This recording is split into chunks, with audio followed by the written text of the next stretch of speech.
Nilqakom għal programm ieħor politiko. Illum ġewwa l-istudio miegħi għandi il-Mario Camilleri u għandna wkoll kelb magħna llum. Mela, menu Mario Camilleri?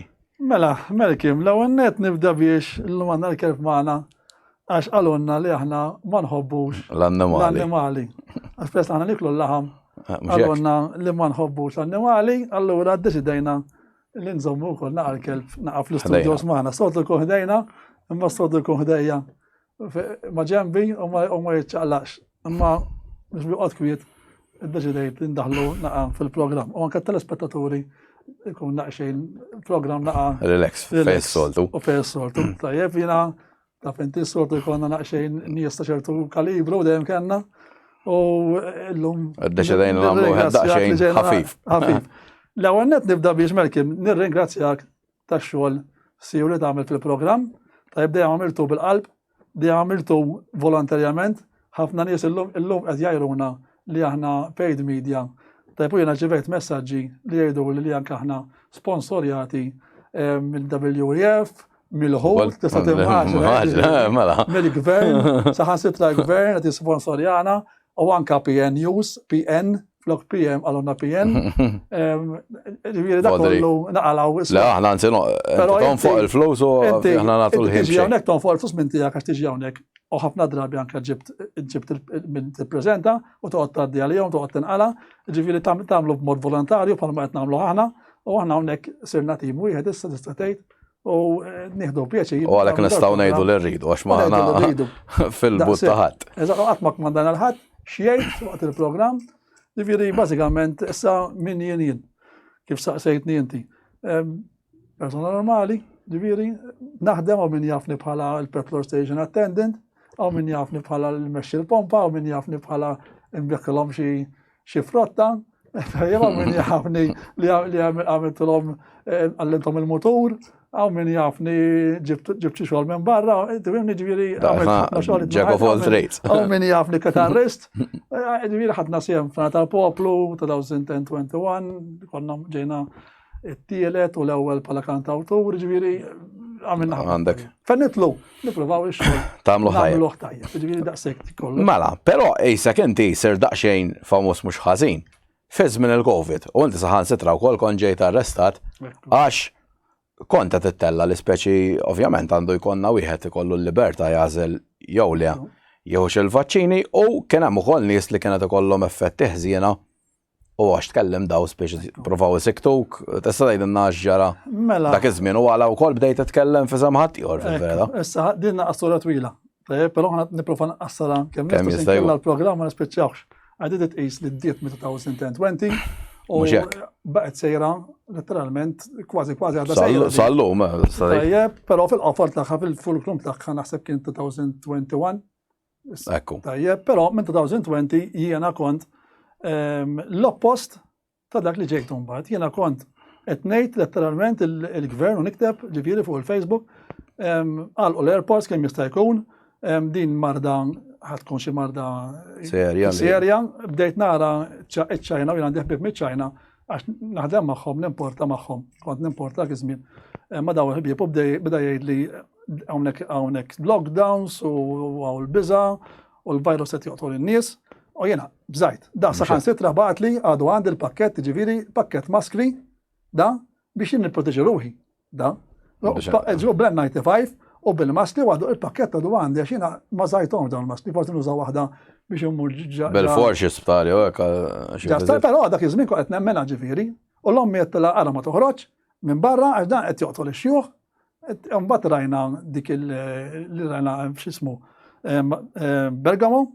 Għazgħura kellhom diżastru sħiħ. Diżastru sħiħ, bitu jibet naraw fuq il-medja. Però għandhom is-sistema tas-saħħa diżastru wkoll, tajjeb ngħidu.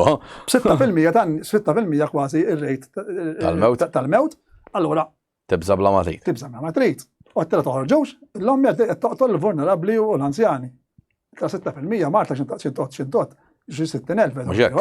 Diħan għara kemm ħammutu nies ġabdet nikkalkula. U bdejt nibża imma mbagħad fit-2020 nitkellmu, ġifieri Mejju xi ħaġa hekk, ma x'issa bdejt ninsa eżatt iż-żmien. Kien ħabti għalli nitkellem jew Taljan għalli inti għalli isma' naqxejn x'inhu jgħid Dottor Montanari. Stefano Montanari. U smajtu jien għeddi xil-madanna qed jgħid. Bil-kontra. Bil-kontra tal qed jgħid l-awtoritajiet. Però kien qed jaqblu ċertu affarijiet, dak iż-żmien konna għadna il-maskli ma daħlux. U kien qed jgħidha l-maskli mhumiex effettivi, ix-xjenza torina l-maskli il-virus huwa ħafna irqaq mill-maskra, u jgħid da iċ-Ċina qed jgħidu li lbes il-maskra. Hawnhekk bdew jgħidu issa anke favur il-maskri, u da qed jgħid kontra l-maskri. U bdejt hawnhekk jew ma nemmel ħadd, jew nitfiqgħu. Kemm jifqgħulek moħħok. Kemm jifqgħulek moħħok. U x'in tibda tisma' żewġ tiqniepel, tibda tagħmel il-mistoqsijiet tiegħek u l-mistoqsijiet tiegħek bdejt mbagħad infittex eventwalment. U bdejt nagħmel naqxie riċerka għax jiena m'għandix in-knowledge tal fuq l-istudji, ġifieri m'iniex xjenzat jew tabib u noqgħod niċċekkja l-istudji ta' dak iż-żmien. Mhux hekk. U bdejt niċċekkja u veru li kien hemm ċert ħafna studju l-maskli cloth masks u hekk mhux se jilqgħu il-virus. U mbagħad interessajt ruħi iktar lejn l-aħħar ta' 2020, anki bdejt nara xi gruppi Malta li huma kontra dan li qed jiġi propost u l-vaċċin, għax imbagħad ovvjament dan indunaw li ħajkun hemm vaċċin u il-vaċċin ħadd tiġi imponuta ben indunaw għaliex diħa kienet pandemija u qed għandi bżonn nara xejn xa gruppi u kien hemm gruppi tal-Health Alliance dak iż-żmien u ben interessa ruħi u niftakar kien f'Novembru, xi 28 ta' Novembru jidhirli, kont mort niġbed il-protesti anke tal-Aragonesi. Qabel kont itqajt magħhom ma xtaqna nġibu lill-Dottor Montanari Malta u ma kienx irnexxien għax kien għalam l-Italja li ma sawx joħorġu. Joħorġu kellhom peni kbiru fil-bidu. U ma spiċċajna illi ma ġibniex għax għalenna minn sa nistax niġi għax ikur staqt niġi Malta u veru staqt niġi konna ħanamlu tipo ta' seminar ġifieri ġa konna bbukjajna kważi sala fejn jiġi fejn intaqgħu fiex jikellem lin-nies direttament fuq dak li qed jgħidu għaliex Malta ma kenniex xi ħadd għall-qasien ma kontx nafx b'xi ħadd illi qed jitkellem kontra d-narrativa li bda jitkellem il-Dipartiment tas-Saħħa. U ma ntaw għalhekk imbagħad 2020 mort kien hemm il-protesta, l-ewwel protesta li għamlu fuq il-Fontana u dakinhar kien tkellem Dottor Aragonesi, kont ġbidt il-video, jiżni dejjem ħadd l-inkarigu. Ġibgħod il-video jiżni jkun il-ġurnalist ħajdu hekk, ħanejdu ġbed ir-ritratti u nagħmel dak xogħol. U mbagħad minn dakinhar speċi kellem Aragonesi u hekk u bdejt interessa ruħhom mbagħad.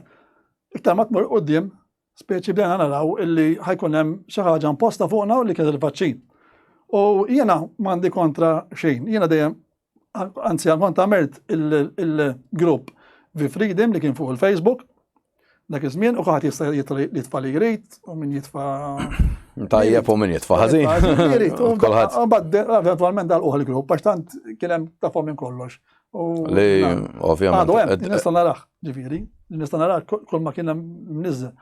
U mbagħad 2021 bdejna il-protesti. L-ewwel protesta kien hemm tal-HHA u l-organizzat tal-HHA kienu għajtu l-gruppi kollha f'dil protesta u jiena fl-aħħar jiem ma bdejx naqbel ma ħafna affarijiet ma bdejx naqbel li jitkellmu politikanti f'dil protesta. Eventualment qedtilhom jiena missa nidħol fija il-protesta ma ħaniġi u nixbida u però issa l-attelqet ġifieri missa noqgħod. U hekk ġara u kien hemm ħafna protesti li ma biex magħhom, kien hemm ħafna li anke jiena fil-grupp ktibt illi jiena m'iniex qed naqbel ma' ħafna protesti, infatti ħina ħafna minnhom iddistikkajt ruħi minnhom kompletament għax noqgħod immexxi grupp. Ovvjament kien hemm min mhux qed jaqbel, speċi qed taqsam il-gruppi u eċetera eċetera. Ovvja la jkun hemm dan il-lajn qed toħroġ se kontra dik il-protesta, però kelli raġuni tiegħi. Tajjeb, ovvjament.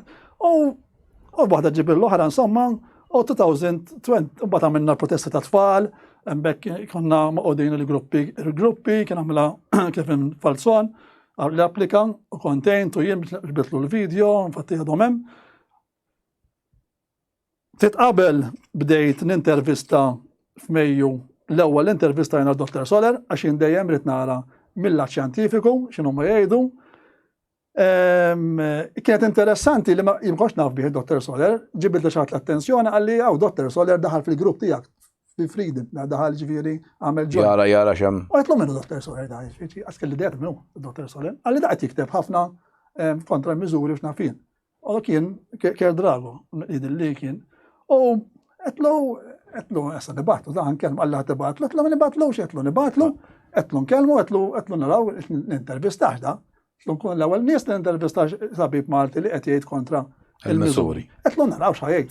Issa semmek jiena kelli idejat differenti. Ħanejdu hekk jisni bdejt nara iktar din naħa ta' kontra l-maskrin. Allura kont għadni m'għandix intis ovvjament ngħidlek l-istudji ma' idea x'kienu ma mbagħad ħadd ġib l-oħra u Soler intervistajnieh u bdejna iktar nifoka mbagħad fuq l-istudji, iktar tħanna fil-fond fuq l-istudji, Soler champion, kif taf inti. La, mhux hekk. L-istudji mingħajr ġifieri tneħħilu l-kappella. U intervista konna l-ewwel nies, u mbagħad għamilna xi programmi jidilli wara xulxin, anke lives, u mbagħad ġie intervistat minn nies oħra, anke l-podcast, ftakar ma' Ragnar, u mbagħad niftakar illi fl-24 tal-Lulju wara l-protesta batu li mit-Times, ma kienx uffiċjali tat-Times, ma kienx ġurnalista tat-Times. Għalli għamiltu l-protesta. Għalli urajt il-programmi tagħkom, għalli rajna il-programmi, għalli interessajna ruħna. Speċi għalli kelkom in-nies, ma speċi da kien hemm xi 3000 ruħ. Malla mhux hekk. Ma speċi tlina ma xejn organizzajt u dika qedlu speċina qedlu l-istorja f'bejtu ieħor. Għalli insomma, għalli barra l-programmi għalli interessati naħdukom intervista. Għetlu jina minix il-persuna donja li toħod l-intervista fuq il-medicina. Għetlu jina mux qed naqbel fil-punt l prinċipju li nista' nażel il-kura medikali rrid. Għetlu once li minix qed inkun qed immarat il-ħadd ieħor, għetlu niqapem. Għetlu jina sem, nasal. Għetlu jina mux ħallek kassaqsini fuq oġġett ieħor. Mux jekk l-element l-espert. Għalli naħdok, għalli inti għalli nieħdok għalli fuq l-aspet ġivili, pieċi għalli mbat għalli għetlu mela għanax namlu, għetlu mela tiħolin, għetlu mela nġibu l-Soler mbat u tamlu program fuq l-aspet mediku kif suppost. Ofti għamnek, għalli għarrajt, somma da. Għetlu mela għamlu, għetlu ħajlek, għetlu ħanġib il-Ker Drago miegħi, għetlu għetlu għkunu t-nej, għetlu jina għatni intervistat fin, għalli tajjeb. Għetlu ma namlu għek, insomma, un batlu għetlu sma maħni ġejjin ta' għetlu għul Soler, għetlu biex, għetlu nilabu, nkun onest. Għadak għallek ma diġinti, għalli ma namlu għiex. Għetlu labt karta, għetlu ġitna ħazina, għetlu ma għetlu niġi, u morna. U ma naf, daħaseb, għabel morna għetlu ħanġib il-kamera tijaj, Mala, ħal-rekordja, l-lum nafu xat jieġri u volderi. Għetlu ħan il-rekordja kollox, għetlu biex jek inti taqta il-klips. Uġġib kollox jinftijem bil-kontra. Jinftijem bil-kontra, għetlu mbagħad noħroġ tijaj. U għek għamil, għalli, ok, najs ħafna, għalli namlu għek biex, għetlu għalli. U marna ħadna l-intervista, mbagħad għatma ġibuwa, taħna, ġiviri, u ħan persona tajba taħna, x'tinduna, body language tijaw, induna li mannix għedin kunu għanajdu għek fl-Estria, bda jsemmi li l-5G daw għek, 5G jtlu jina, mandiċ idea, fim? Jtlu jina dritti għaj, kull mu, jtlu għadniġiet għaldi bis. Lej medicina, tiħu xie trid bħala individu. Daqsi, għalli, insomma, għadda maġibiex. Umbat, niftakar ġemma wara batlu għetlu sment li inti dakin qabel il-7 August. Għax fil-7 August kena l-għana tal-poplu, u tlajna fuq il-park, insomma, għamna diskatana, u niftakar li kien jew 4th jew 5th meta ħadu l-Soler, u jien batlu, għetlu, ħatiħdu l-Soler jien, dil-ġemma għalli ma sibniex il-tabib xaħat biex. To counter il-balance, għetlu sartajim kien li t-tieħdu, għalli naħduħ, għetlu t-tieħdu. Għalli għor. Insomma, għalli ħanħduħ ġifiri, għalli ma sibniex, għetlu metlekx li mux ħassibu, għetlu dini jaxa da one-sided, daw jitkelmu huma, għetlu li jgħidu li rridu huma, għetlu s-sajd l-oħra, ħadd ma rrid jismaħħa, infatti ma sibux tabib dawn, wieħed. Aħna bħalma kellna l-ġimgħa l-oħra l-programm ma' Dr. Charles Xwiereb. Il-mentalità kolonjali li laqqas tabib Eżatt. molest jikkonfronta tabib ieħor Eżatt. skont ix-xjenza U din barra f'dal-pajjiż. u din ġrat barra minn Marta wkoll, Żgur. biss. Mela, mela. Daw it-tobba li kienu b'xi mod kontra il-mużuri dawn ġew kollha blacklisted. Le, ekku, kien hemm min ġi sospiż. Da, kellna tabiġi tanġi blacklisted illi mbagħad anke rridu joħdulu liċenzja. Żgur. Mbagħad kolħadd soler biċ-ċirku x'naf jien. Tajjeb kienet kulħadd qabeż għalih għax ovvjament. Mbagħad kien ħadu l-soler u niftakar rajt il-Mark Lawrence, rajtu kombinazzjoni għax kien kompeta wkoll fl tal-poplu u kien ġittier ma jekk antawtur ħatlu l-ewwel jien tajjeb. U għetlu Mark għetlu stikil x'nintaqgħu jien. Għetlu soler di għalli isma' għalli one tough cookie, ja? Għalli one tough cookie da, għalli ġvieċi tajni. Jaf xenu jgħid. Jaf xenu jgħid. U għafqetem, insomma. Mbagħad għamilna ta' Children's Voice, protesti, ma qbilx ma' ħafna protesti oħrajn, tifhemina xtaq xi ħaġa iktar serja fuq livell fejn ikonna nies professjonisti jitkellmu fil-protesti, però qatt ma laħaqt jisu ftehim u hekk fimtu ta' fint la jkun hemm ħafna opinjonijiet tasal illi fl-aħħar mill-aħħar ma taqbilx. Ġifieri mbagħad kif qed ngħidlek ħafna drabi ddistikkajt ruħi mill-protesti ġiri ħafna drabi, ġiri ovvjament ħajarawk b'dawl ikraħ, però l-qampjena t-tismaħħa miż-żewġ naħat. Mbagħad wasanna, eżlu, għax qedlek twila l-istorja. Twila, u ġiri naf li tkun tedjant u nisħeb jgħalbulu, imma tanti twila. U għax nistani da kollha, ġiri naqbel naqta ħafna. U mbagħad spiċċajt bdejt nagħmel aktar riċerka, niftakar kien hemm xi nies li waġġaw bil-vaċċin bl-ewwel dos u hemmhekk tlifta naqajjin, fejn taqbiż li għax daw qed iwaġġaw u ma rġuhom l-exemption. U niftakar għamilt post fuq il-Facebook, insomma, l-ewwel għamilt post kelli idea tiftakar x'kienet inti, għax kont kellimtek fuqha, u xtaqt nagħmel pjan. Insomma, u da, bdejt nagħmlu bil-mod infaslu biex in-nies jaraw hu jsegwu u n-nies segwewh. Segwewh mhux in-nies bih anke l-pulizija segwewh. Żgur mhux tajjeb, kif segwew jien tant kelli ġibtu udjenza, tinsiex li jien fl-entertainment, ġifieri.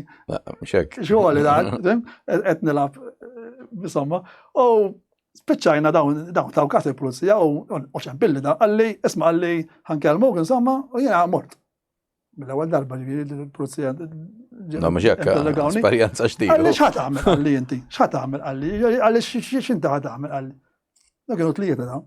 Insomma, u x'in qedlu x'ħan għamel jien wara ħalejtu ftit, insomma, x'in qed nidħaq ġifieri. Għalli dik ħad tagħmel spjeċi, insomma. Għetlu, għalli għandek minn profi li għettajt inti għetlu, għetlu ġimma l-ħar, għetlu għajna konna grupp, għetlu bdejt nejdilom, kemm inti ftakar. Għalli, insomma, għalli, għadna jitkelmu ta' fin, għaddit. Xik mistax wara peress li jena kont qed naqbes għal dawn li waġġaw bil-vaċċin u kont nagħmel il-live videos. Kont nagħmel live videos qudiem il-Parlament u jiena bil-provi li kelli n-nies veru għagġaw bil-vaċċin, veru għagġaw bil-dosa, tantu għek li kellhom iċ-ċertifikati tat-tobba dawn u ħadthom jien stess waħda minnhom anti-tobba u waħda minnhom idillit niżlet ukoll fil-vers. Tajjeb ma ġifieri kemm veru anke l-isptar irrikonoxxa din. Però l-oħra ma nafx kif bħed fuq il-vers, imma ma nafx. Però din tant mbagħad idhom waħdi qudiem il-Parlament u naqra litri. Wara da qudiem u naqra litri kitbu li huma. U jincident il-parlamentari biex jisimaw talba ta' daw il-persuni. Jintaqaw ma daw il-persuni b'mod privat għax daw merdux jidru kaw dil-biza. Volderi għalax bizaw li jinti pratikament weġġak l-istat u laqqas tista' titkellem. Eżatt. U naqra kitbu huma letteralment kelma b'kelma kitbu li huma l-esperjenza tagħhom. U jien kont naf dawn huma autentiċi, mhux ħanqaċċajt, jekk ħammur qudiem il-Ministri magħhom.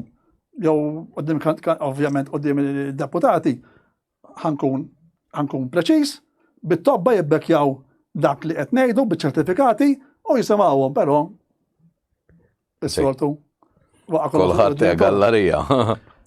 U mbagħad qabdiet taqbeż u ktibt post ma kien fiha xi ħażin ta' ġifieri ma kienet tista' tinftihom ħażin ħanejdu. U ċempil li kienu jew 16 jew 17 ta' Jannar, ħaġek jew 17 għax bil-Covid. U ċempil li raġel da għalli zaħan kelmuk. Arġa, għetlu għajja, għetlu bil-Covid. Tamel kamra. Għetlu bil-Covid, għalli tiġiġ s-sammel, għalli xin jgħadilek għajja. Għetlu fadalli xie 3 tijim. Ma kellix jaffarik bar bil-Covid ġiviri. Ma sax noħraġ għax bil-kwarantina. U ovvjament maħriġt. U insomma nżilt. Għalli metlekx, għalli għalli bazzer bija da, għetlu ġarajin. Askud nafas, tultu meħġ ġara da. Insomma, għalli għajja taħt arrest, għalli għand il-mandat, għalli għandek mandat ta' xedu lo, ta' tixwix, whatever.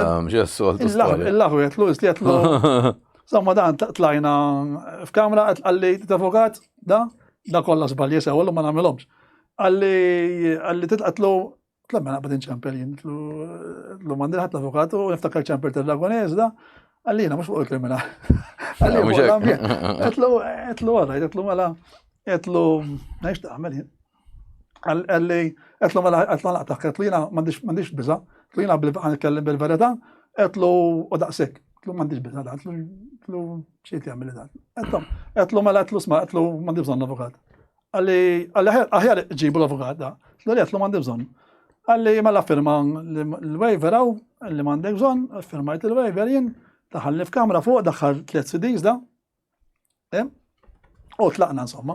Ma jien ma kellix bita, ma bżajt. Da, mġar, ma kontat ta' meġali. Jien, jisaqsuni u nirribatti. Tifem? U mbagħad insomma għalli basirek spieċi sera boħra għan nizlug da spieċi, fim? U ma fqetem l-istorja, fim? Ġifieri daqsek. U tina tkellimt li kelli ngħid, u għalli kellu ngħid tan id-DVD, għadu għandi, u ġifieri rikordu kultant noqgħod naraħ. U dak il-ħin tiskantla, kemm jiġi kuraġġ Malkin, dak il-ħin taħtik il-pressure. Għaxen ti tkun tgħid il-verità u fl-aħħar mill-aħħar u m'għandekx. Bżajt, iktar saħħaħt.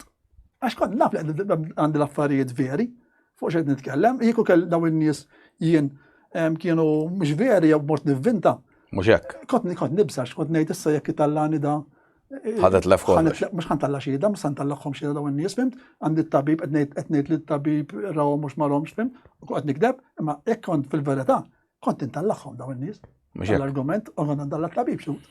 Imma tifhimni ġifieri ma kontx qed nikdeb imkien, da għalli insomma, għalli baserek, għalli darbuħar n-nizluk, ta' fint, tipo għalli għawednejk, u barra bidda, insomma, u għaddit.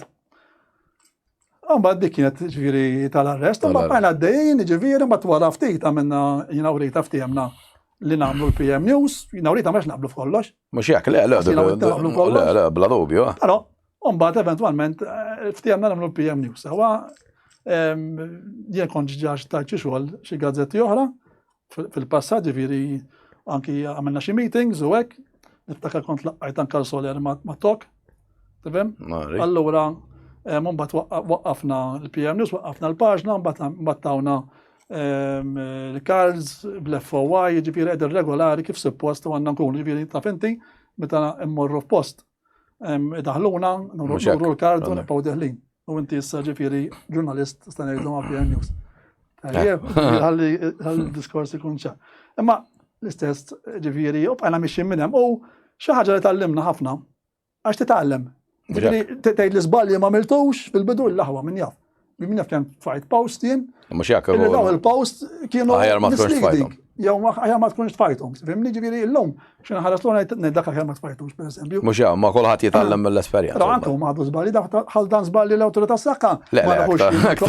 Aktar għal-ġurnali il-mainstream, fuq l-iktar li qalu ċuċati u ħmerijiet. Per eżempju, l-ikbar ċuċati li bdew jgħidu li dawn tobba. U jafu li jgħidu ċuċati li l-immunità naturali ma tażistix. Ma tażistix, mhux tajba daqs il-vaċċin. Kienet ċuċata bdew jgħidulhom letteralment murħu l-vaċċin. Le, mux nemmen liħat, dik kienet li għati jasazmin li ċertu tobba foldiri li għadu fil-front line jgħidu l-ħmerijiet. Għata rridu jħalsu ta' emilom u għax. Mish sawa. U dik kienet vera gravi li għaltilom morru ħudu l-vaċċin. Anke ħadd il-Covid. Anke ħadd il-Covid naturali u dik kena konna kontrija, sur kien kontrija l-out. U l-ħsara li għamlet il-nies għadik. Għax din, dik kellam. Kieku ma kellek xej. Din għadda taħt esperimentali, tajjeb. Issa din kisata, jagħmlu screening ta' minħal il-marda b'mod naturali.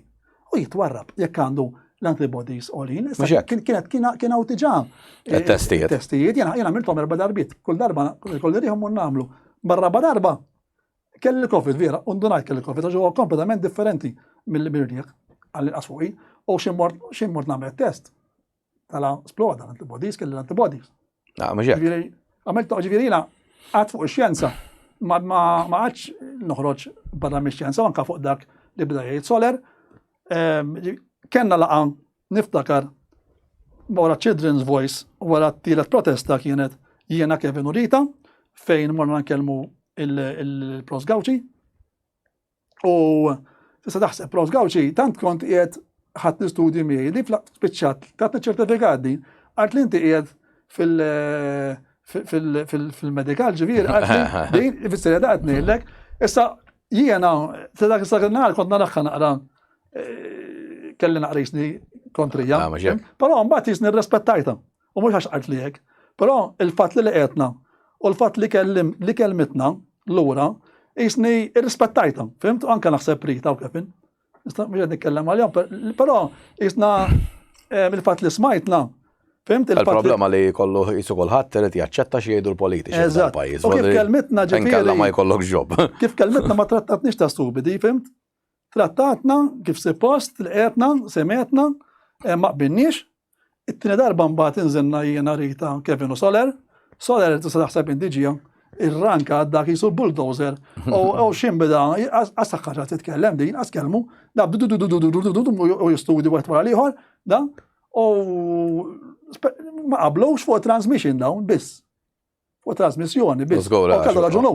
Mhux hekk illum nafu li hija ċara li għas testija fuq transmission, ġifieri. Mhux hekk qalu li taħdem ma kienet taħdem xejn. Fuq transmission u rajna li transmission kien l-istess għaż-żewġ kategoriji dak l-oċċent dak mhumiex. Rajna wkoll minn kellu l-immorta naturali kellu ma nafx jgħidu l-ma fil-nieħlu l-antibodies fil-nieħlu. U jaraf il-virus għadu għażlaħal fis-sistema l kien iktar jagħmel sens il-immorta naturali tkun iktar ma xxerreċ inqas milli ġifieri kien hemm dal-affarijiet. Nelek spiċċaw dawn kemm Soler u kemm ġifieri Provs Gawċi jaqblu. Dawn fl-aħħar fuq di ma qablux, imma qatlu anke aħna rridu ukoll li jispiċċaw il-mużuri marru għan normal. Ġifieri għajna skantati. Kien hemm kellu interessi ulterjuri li kollu. Wiso boxer daħal Soler bl-argumenti, ma tqatlu naqblu da speċi mija, da speċi aħna bqajnek, speċi ġi. Kien hemm għalih importanti iktar u personali milli il-pajjiż fil-vera. Illum għandna risposta. Imma jiena naħseb il-problema kienet u jien nispjera nittama li din ma tarġax tirrepetu ruħha. U għana lek qegħdin away biex ma tarġax tirrepetu ruħha dil-istorja illi jkun hemm iċ-ċensura. U jkun hemm iċ-ċensura li tabib ma jistax jitkellem dak li namlu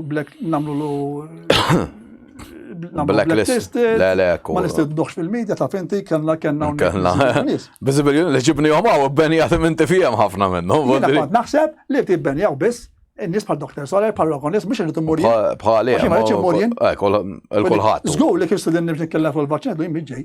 Mhux hekk ma inti. Jiena għandek bil-Malti. Mhux hekk. Tajjeb. Dik u nispera li din ma tarġax tiġi u għax il-miżinformazzjoni li niftet issa hija terribbli. U jiena kont il-programm ftit ilu wkoll tal-ħabib tiegħi Ragnar u kien hemm Dr. Soler u għalissa għandna problema kbira li n-nies ħabba l-misinformazzjoni li tafgħu għand il-politiċi. Għax daw għamluha ta' tobba Alla jbierek f'daqqa waħda kollha dik u professuri tal-università li jkun suppost jifhem fl-ilma u f'daqqa waħda sar jifhem fil-vaċċin. Li ħabba fihom daw issa n-nies mhux jafdaw il-vaccines kollha. U qal Dr. Soler araw problema fid-dinja mhix Malta. Li eżempju qabdu daw mhux jieħdu affarijiet li konna neħduhom inna snin, ħadmu, ħadd ma miet bihom. Jew ovvjament dejjem ikollok dak il wieħed lemmu daw ma dik normali. Fodri ara xi ħsara għamlu daw. U anke kalla ħares jien dak il-biża tiegħi li jekk tiġi pandemija iktar gravi ħafna milli kellna u jibdew imutu n-nies. Ħabba dak li jagħmlu, in-nies mhux ħajħdu l-vaksin. U daw ara xi ħsara għamlu. Volderi rridu jġorru responsabilità. 100% u dina huma naqsu jiena għalija kien hemm estrem fidnejlek minnaħa tad-dipartiment. U minn oħra? U minn oħra, naħseb it-tnejn naqsu. Tajjeb, u normalment dawna finalment l-estremi jintaqaw u jagħmlu gwerra liċ-ċentru, ġifieri dejjem dik dejjem kienet u nelek darba tiġri. Però nipprova kemm jista' jkun ma jerġax jiġri. U għana lek qegħdin issa. Mbagħad jagħmlu n-nies fl-aħħar mill-aħħar. Mhux hekk. Mela, il-bieraħ ħareġ survey fuq il-Malta Today dwar x-xejra li kieku kellha ssir elezzjoni f'Malta bħalissa. Jidher li tal-bieraħ kważi tista' tgħid qabel ma dak li kien hemm ftit ġimgħat qabel. Bżieda, żied. Il-Labor żied ftit imma jsu xorta jisu l-Labor naqqas bin-nofs minn żmien l-elezzjoni. Hemmhekk naqqas. Dik hija ċara. Żied mill-aħħar darba l-ewwel. Mill-aħħar wieħed. Din importanti li l-Labor żied. Għax għalkemm qed joħorġu dawn l-affarijiet fuq il-Vitalis u snafien. Ġifieri xorta qed Le, qassam ovvjament iċ-check in the meantime. Qabel l-law. Però taħseb inti għalfejn dar riżultatu kif qed tgħid inti għalkemm hawn dawn l-affarijiet kollha waħda tista' tgħid kuljum skandlu wara l-ieħor. Donnu l-partit li qed jikber huwa non voters. Ekku. Qisu n-nies xorta ma jridux jafu bil-Partit Nazzjonalista. X'taħseb li jew ħażin biex ngħidu kollu. Ngħidu kollox voldiri jidher li l-Labour Party qed 34%, il-PN 30%. Ekku. Tajjeb li ngħidu meta kien hemm Joseph Muscat kien 56% il-Labor, voldiri qed ngħidu eluf ta' nies li donnu ma jridux jivvutaw ma jridux jafu bil-politiċi. X'għeta wassal għandna? Ħanejlek Melk. Fostament għax ma ġiex tivvota. Ekku. Ħanejlek aħna smajna ġew. Tajjeb. U smajna illi ma Joseph Muscat taħdem. U ma da ma taħdemx. U ma da ma taħdemx. Jiġifieri issa jiena m'iniex pro Joseph Muscat. Ġifieri kritikajni mhux hekk. Però issa ħobni u bodni għal-verità qed nirrid ngħid u min ġie hawnhekk għalkemm illum anke kontra l-Labor. U anke n-nies barra l-istess kulħadd jitkellem l-istess lingwi jisu. Qalu li ma Joseph Muscat taħdem u ma dan ma taħdemx. Sa jiena dik nista' ngħid li minn dawn l-istiġu għaw. Ir-riżultat inti għandek mela għandek il-Labor żiedna mill-server ta' darba l-oħra. Ta' minn ngħidu l-Prim Ministru żied fuq Bernard Grech.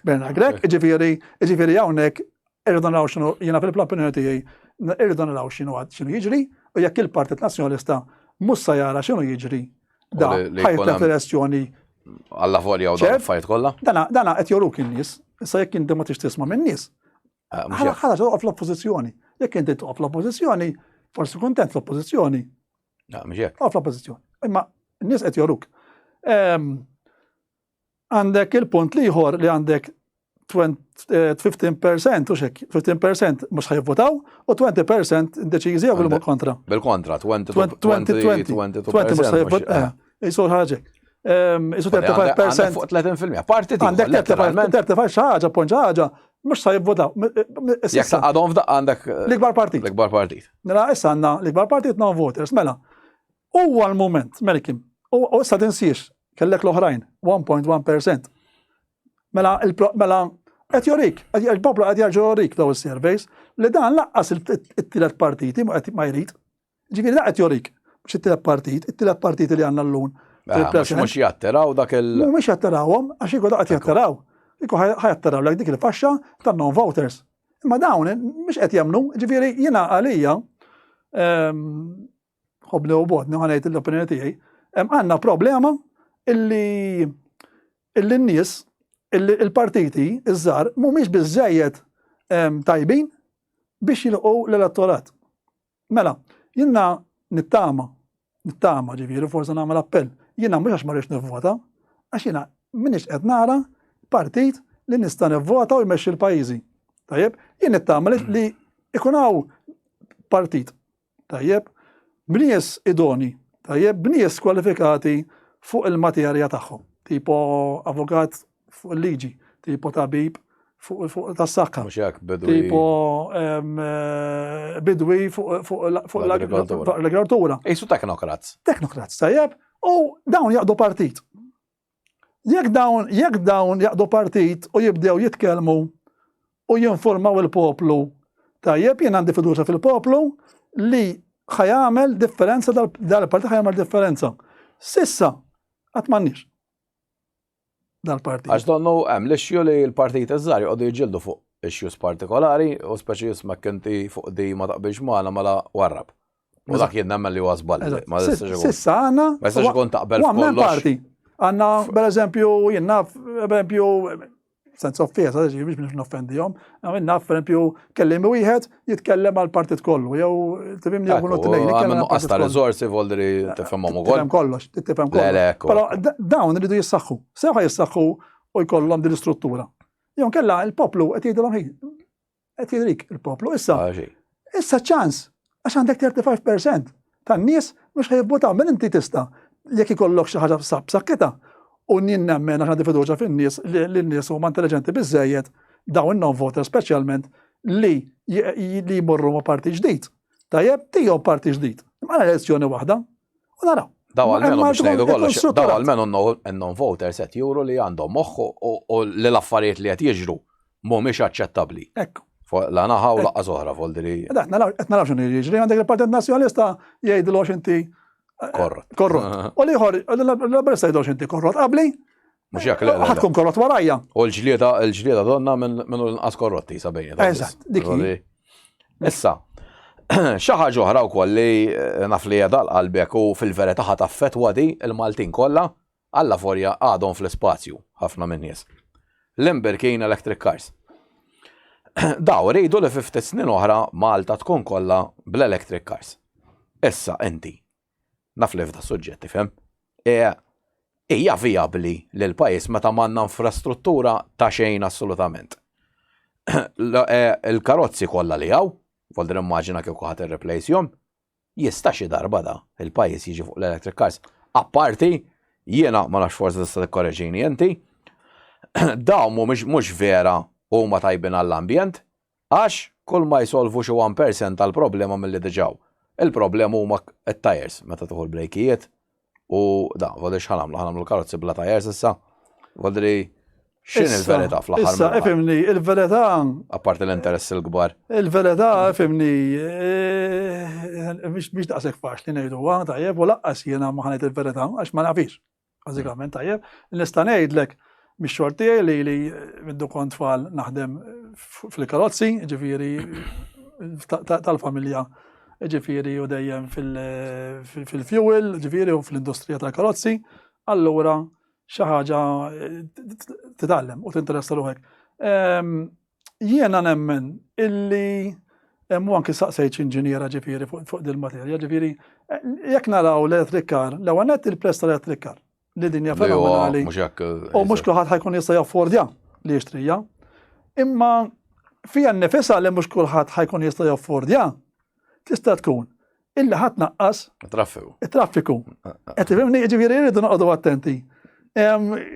Kif naħarsu lejja. Ma tajjeb in-nies jgħidulhom li biex jieħdulkom il-karozza mhux għall-ambjent. Tajjeb, imma dik ma ngħidulhomx.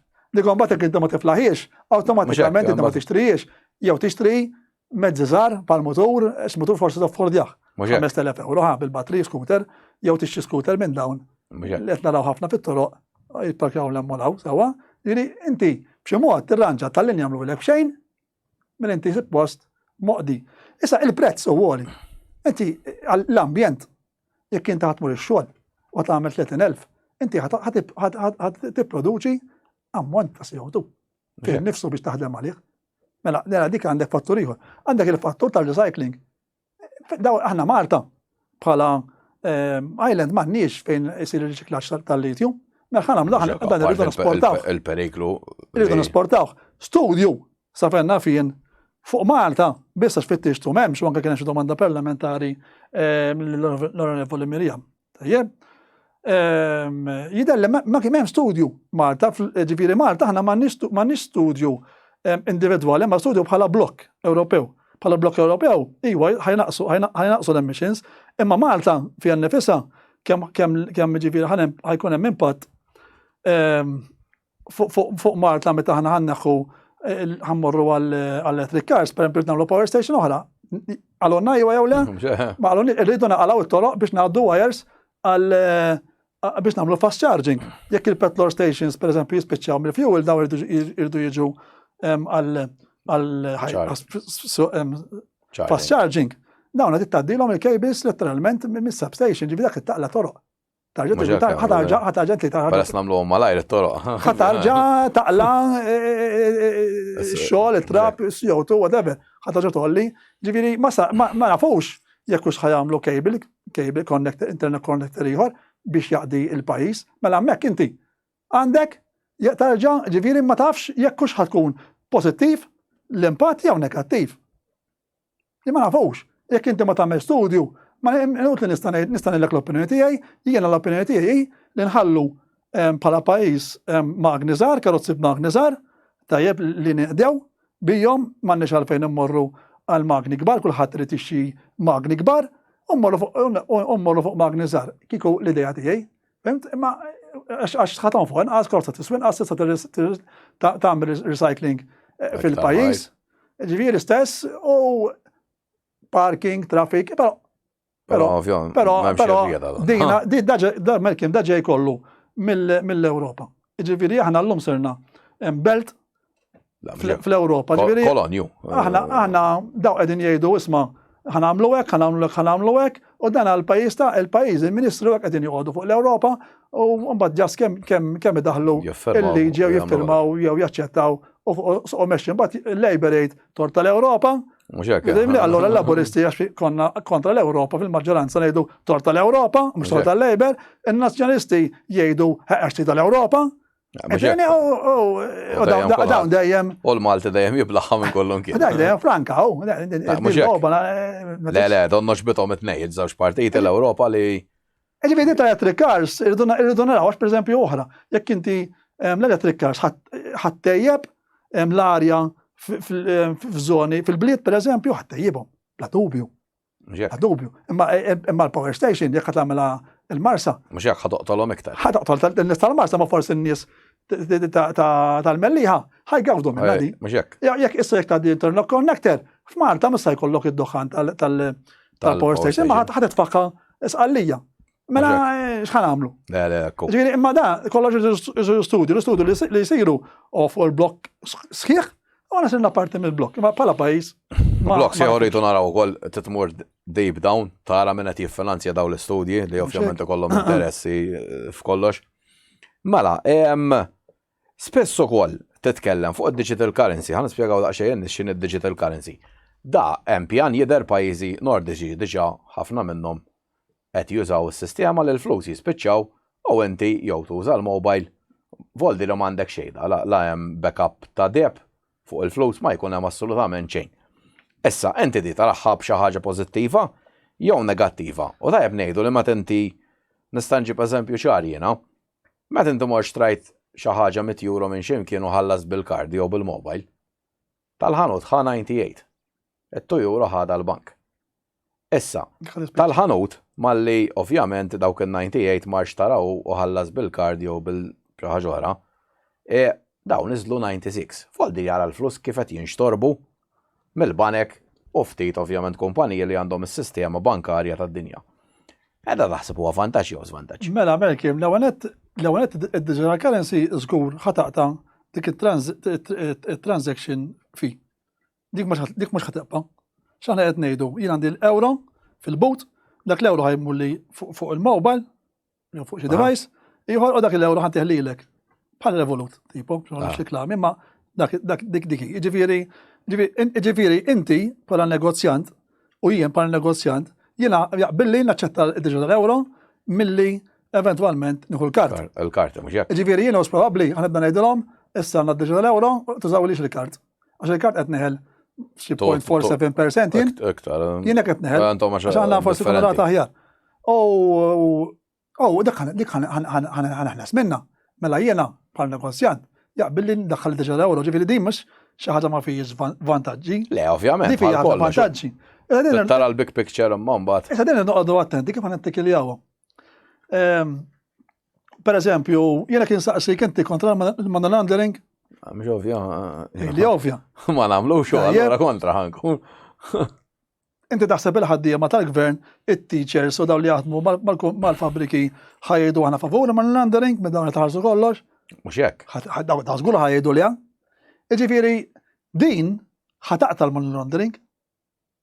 So kemm ma jivventaw xi ħaġa l-kbar bħalma jagħmlu dejjem. Issa l-kbar imma żgħir fil-maġġoranza ta' żgħir. Jaqbel, mhux hekk li ma jkunx din kull ħaġa li ħad tiġi moddija huma ħajkun fobija. Mhux hekk. Jiġifieri din issa din hija tajjeb tagħha. U l-ħażen tagħha, jiġifieri jekk jiena noħroġ kontra is-CBDC fuq eżempju ma nispjegax li jiena kontra money laundering, li ħajasbuni li jiena qed nagħmel il-money laundering u jaqbel li mmur kontra digital euro. Allura hawnhekk toqgħod attent kif tittekilja. Jiena minix kontra għal kollox id-digital euro. Jiġifieri kważi li ndikjara kollox. Kważi jaqbilli. Tajjeb. Però mbagħad għandek xi ħaġa li tista' tiġi wara id-digital euro u jiena nara l-mudell Ċiniż. Mhux hekk. U l-mudell Ċiniż dawna għandhom is-social credit points. Tajjeb illi jekk inti min naf tagħmel xi ħaġa ħażina inaqsulek mis-social credit points u eventwalment pereżempju ma tkun tista' titlaf tal-linja, ma tkun tista' titlaf it-trejn hemmhekk, mhux ma tkunx tista' ssiefer, mhux ma tkunx tista' tiekol. Mhux testija, ma xhuma ma jħallulekx li tmut bil-ġuħ. Imma jibdew jagħtuk punishment sa kemm jagħmellek ħajta kien fejn. Iżak qiegħed il-ħabs nhar qiegħed. Iżak intek brad hemm ħalix tidħol ġasina mas, iżak palma kellna bil-Covid, dik il-Covid. Dak kien test, jien nagħmellek kien test. Kważi kien test. Tista' tieħdu bħala test. Jekk trid, għax xorta jistgħu jieħduh bħala test. Mhux hekk. Tajjeb, allura dik tiddejaqni jien u mbagħad u ddejaqni lek għal xiex. Għax jekk din ħadd tiġi f'idejn żiena, di teknoloġija ġifieri ħajkollok dittatur fit-tmexxija, di letteralment inti laqqas tkun tista' pereżempju tipprotesta. Laqqas ħadd tkun tista' titkellem kontra l-gvern. Pereżempju ċ-Ċina kien hemm reporter kien jitkellem kontra l-gvern da jikteb artikli u hekk, naspiċċa tant qatawlu. L-ispiċċa dan kull ma jista' jixtri biss li kell biss. Letteralment u jġibuhom dawn fis-cinemas, pereżempju Mario Camilleri dan għamel public disobedience, spiċċa 200 points. Tajjeb da jisu shame, mux terrorist, shame għalijak fimt, da ma jitfokx il-ħabs, jitfok il-ħabs jiġri barra, letteralment. Shame, u da missu jisħi, u n-nis, iċ-ċinizi ġivir letteralment, jibdew warbu, kħiġu da, trabil, fimt? U ġiviri din, jekk ittija fidejn zjena, ħajkollok, ovvjament, mux id-diġal euro, wahda, imma Debħa s-sekkina, miex il-ħazina ma xħadġib maħħa. Ġiviri il-mod kif rridu nittekiljawa, tajjeb mux bil-biza, iżda bl-arfin. Jen fil-fat, ta' xinti għad s-semmi tajjeb ħafna leżaq ċina diġa jadottawa, pero kien ħareċ, voldri ħarġu għadi bizbal, il-PayPal, li ħafna minna jużawa jew għastaf li tużat tkun għad tużaħħa, ħarġu interni l-email, pero ħarġet fil-pubbliku, li da' s-sammaġinant, temmek jikollok il-flus, jista' jkollok 1000 euro. Da' u d-deċidew. Jekk huma mhux il-qorti, jiddeċiedi li inti tfajt jinnaf xi ħaġa ħażina għall-argument fuq il-Covid. Da' jħodlok il-flus. Fadi, da' huwa fimni. Huwa eżempju da. Xi ħaġa li da' fodir kellhom il-pjanda li jibdewha. Issa dan il-PayPal il-PayPal ġol Ewropa, ġol Amerika. Mela. Imma mbagħad hemmhekk turik illi għandek il-riskju oħrajn, per esempio l-Alibaba, u ma bdew għadin tal-digital euro, tal-Yuan, tal-ċajna. Ġifiri inta tista' jkollok, per esempio, Google da, joħloq għadin digital euro, tipo mux digital euro, joħloq moneta għalik. U jibdew jużaw għan-nies, ġifiri dina jisa telliqa, min ħajdaħħala l-ewwel, jekkux ħaddaħħala Ewropa. Da Prof. Harari, ma nafx minnu, da kien qal, fuħda naf l-summit tal-WEF, tal-World Economic Forum, kien qal li jekk it-teknoloġija tispiċċa f'idejn żiena, u jara ħekek bil-animals. Nistgħu niġu fil-fatt diġà tkellmu Elon Musk li hu ovvjament ġenju f'dal affarijiet ir-reżenja kien il-persuna li vvintat l-AI mill-Google qalet jiddispjaċin illum ta' x'għamilt għax dawet jaraw periklu imminenti. Ta' voldiri kollox qed jieħu over it-teknoloġija. U da qal pereżempju fit-teknoloġija Harari jistgħu mmorru jaraħ dan xi 4 snin ilu fejn da qal per eżempju, jibża per eżempju li ċertu il-cloud, per eżempju, fejn inti għandek il-biometrika tiegħek, jekk tinstaraqlek, inti nstrat. Daqshekk, inti nstrat. Għal dejjem. Daqshekk. Once li inti l-biometrika tiegħek li huma l-facial recognition, l-għajnejn, l-ħabba tal-għajnejn, l-istruttura kif timxi, il-leħen tiegħek, kollox, DNA jista' jkun ukoll. Once li dak jinsterqu, jekk dawn ħajkunu miġburin fi cloud, tajjeb, u l-cloud jista' jisraqa minn irid. Minn irid, jkun xi ħadd ma jkunx security waħda minn irid. Issa għandek oħra l-użu fidejn minn qiegħda del cloud.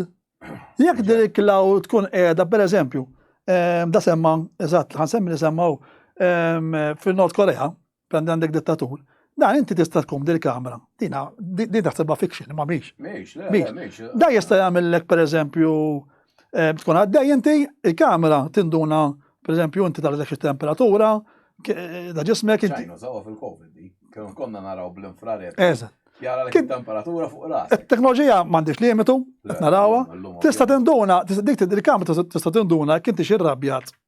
Pereżempju, jagħmellek poster ta' kemm hemm u x'int għaddi meħdijat tul ir-rabja da. Fim?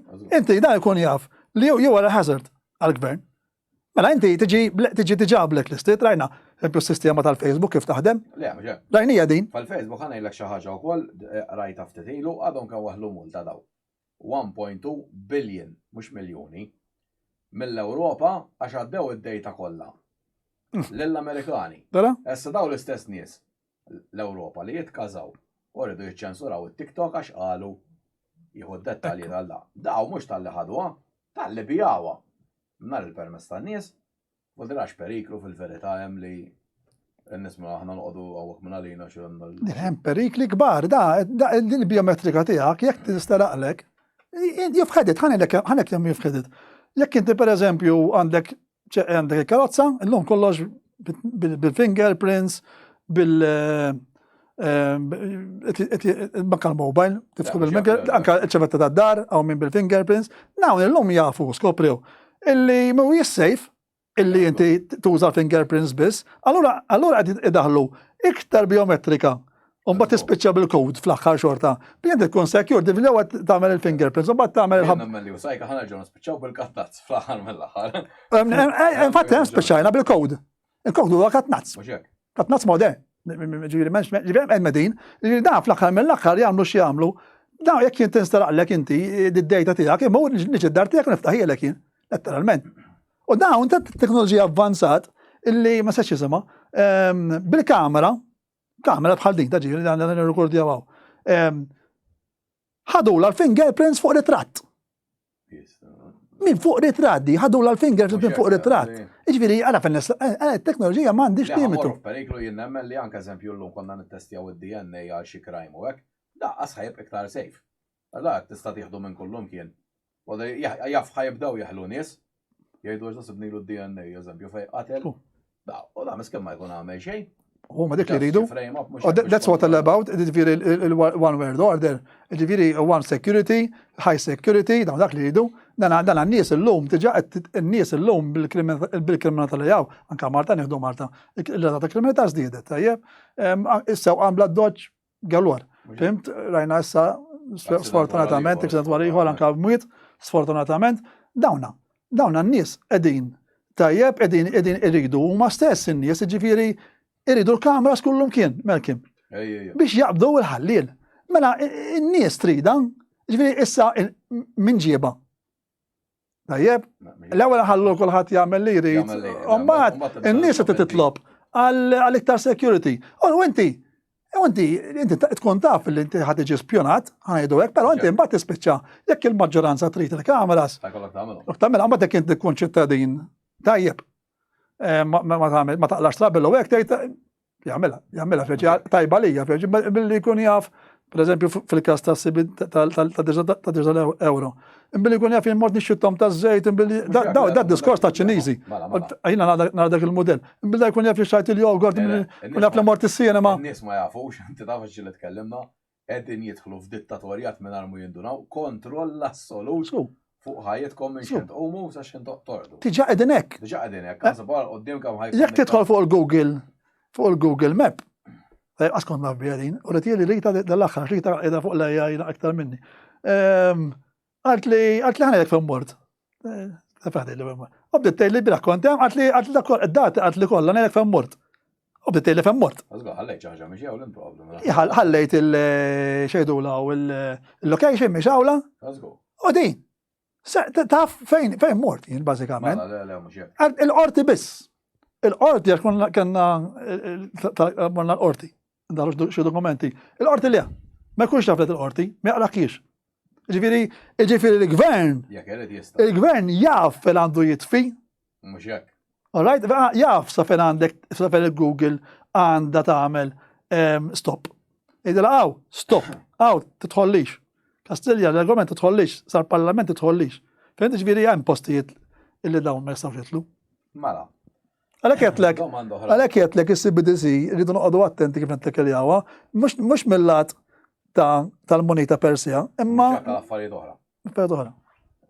Lejju għadha kif għaddit liġi jew ovvjament ħadd għaddi dal-waqt u dal-waqt ikollhom jimplementawha ma' żmien. Fuq l-Imbirkin gaġeġ. Gaġeġ jgħidu mhix gaġeġ huma.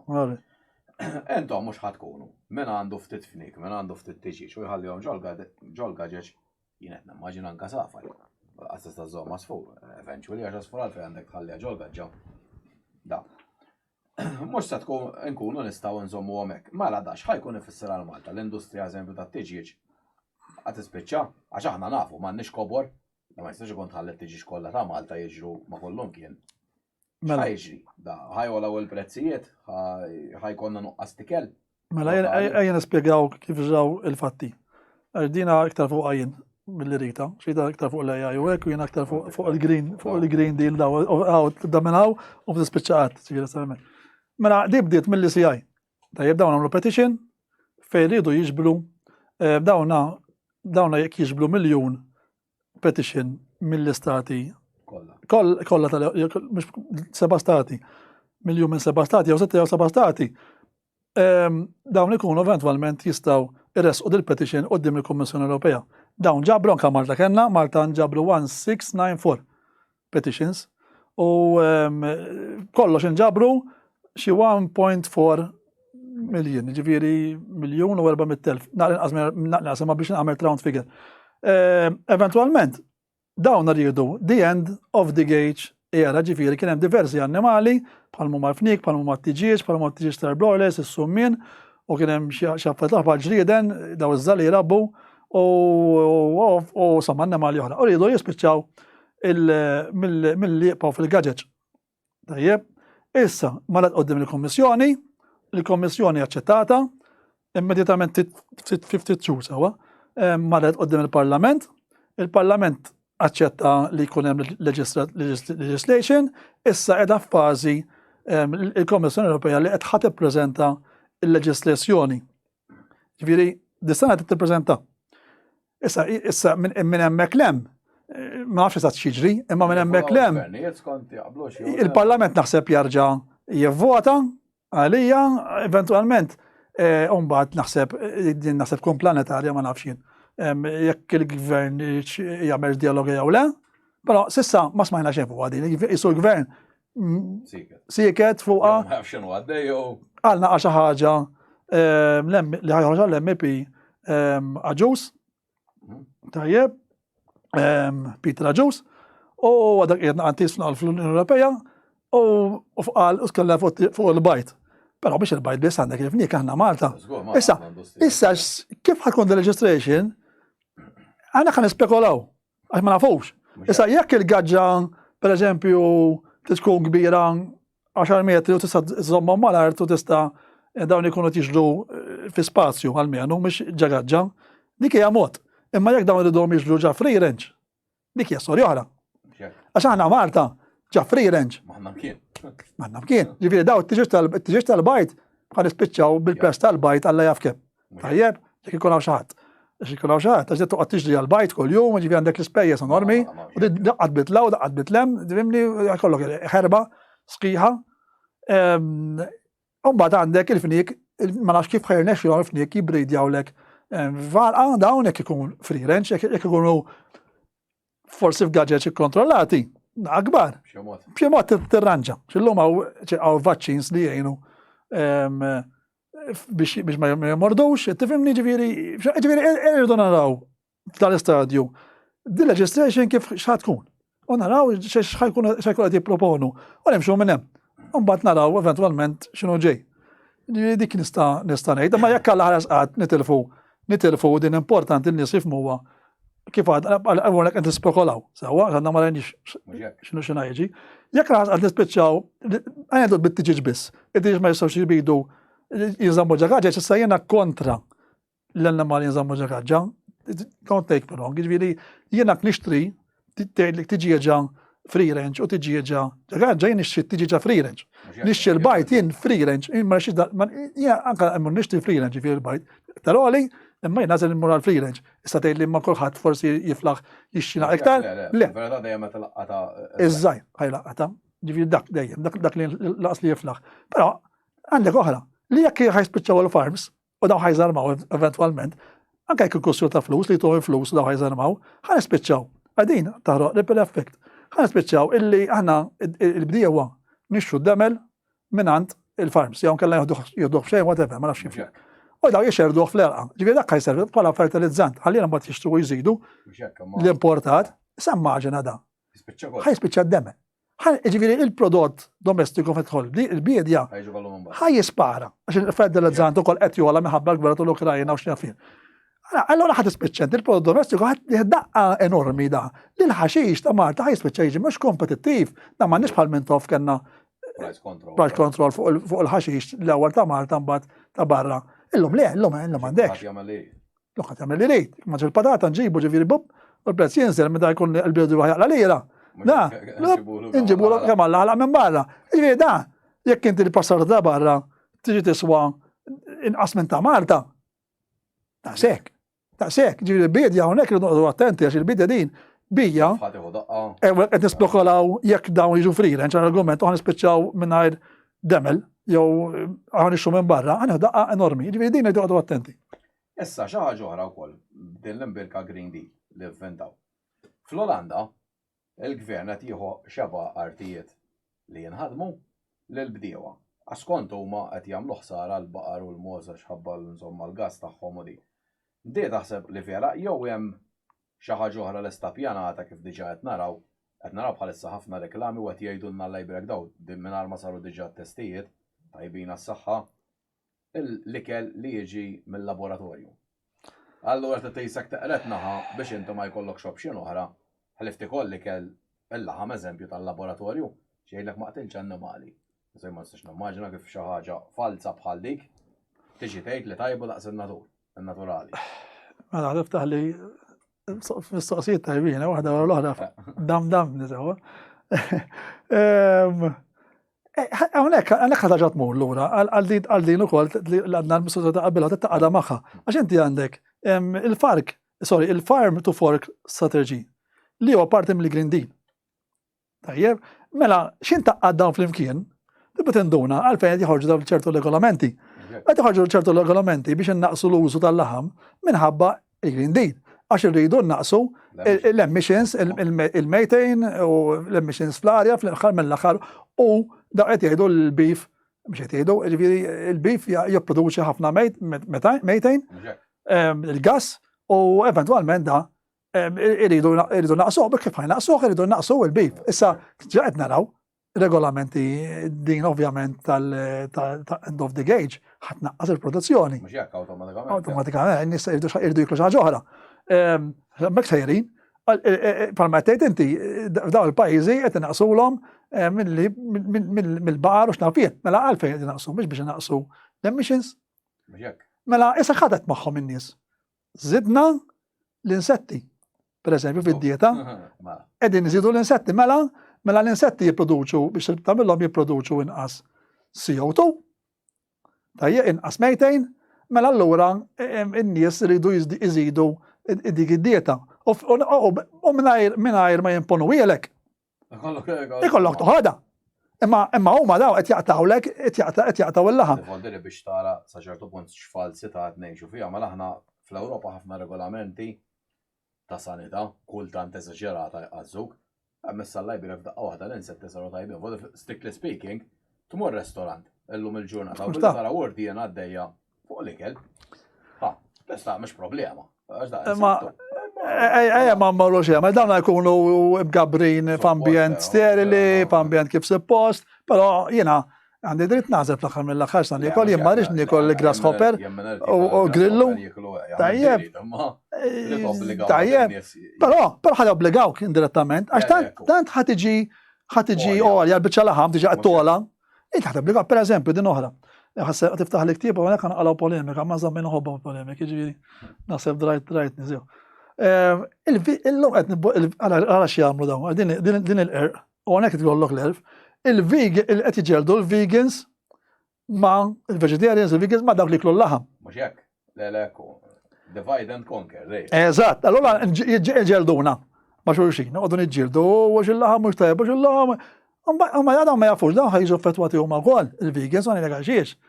L-għennet minn għandu għannimal bħal-kelb, bħal-ma' naħna u għattus, ta' jibdawn jiklu l-dita taħħam jiklu l-laħam. Mela dawn diġa qed jaraw rajz qawwija fil-laħam, dry food jiġi mill-laħam. Ma jiġix mix-xejn. Tajjeb mela inti ħad tispaċċa. Il-problema fuq ukoll għax inti li trabbi kelb huwa kontributur. Tiri xoqtol il-baqra. Se tikollix inti jukra l-kelb. Alla ma tagħmilx differenza. Mela inti bħala vegan tkun informat illi inti ħad tispiċċa ma trabbiex dak il-kelb dak il-qattus. Mhux hekk għax imbagħad ħajduru għalik. Laqas kważi l-ħuta tal-akwarium, għax il-ħuta tal-akwarium. Tajjeb, dan il-flakes, dak ġej mill-ħut. Ġej mill-ċiet, dak kollu ġej minn ximkien. Le, tiri, il-pjan huwa biex iġibu nies robots, jobdu f'kollox, u kull passatemp li jkollok għax ifhimni li trabbi eżempju għandamal. Apparti jgħinek mentalment għas-suħħa tiegħek għax għandek. Ħajna ħuhomkom, għax jiena argument jien nikollaħam. Argument li użajt meta ħarġet dil-kampanja speċi tgħid di minn eżempju jikol il-laħam ma jħobx l-annimali u hekk. Xieġifiera ma negolx il-laħam jien biex itteħ il-kelb tiegħek.